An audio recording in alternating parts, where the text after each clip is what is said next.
So this is a quick guide on how to delete your Facebook account. First, you're going to go to Settings and Privacy with this little drop-down tab.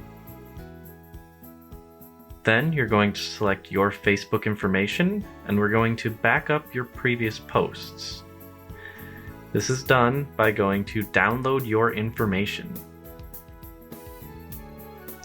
Under Download Your Information, you're going to select the time range that you want to download.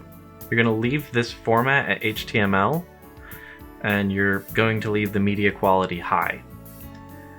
You can pick and choose which types of media you're going to download.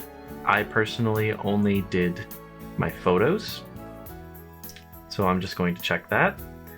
And then you'll click Create File. These files will be rather large. Mine was about 2.9 gigabytes.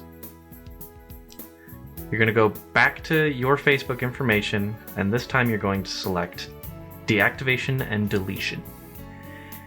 It defaults to Deactivate Account. You'll want to select Delete Account.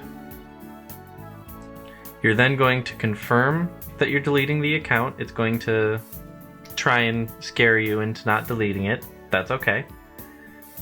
You just click on Delete Account. You're going to enter in your password. Hit Continue. And you have 30 days to log back in if you want to stop this. After that 30 days, your account is completely gone. You'll be logged out, and you'll be Facebook free.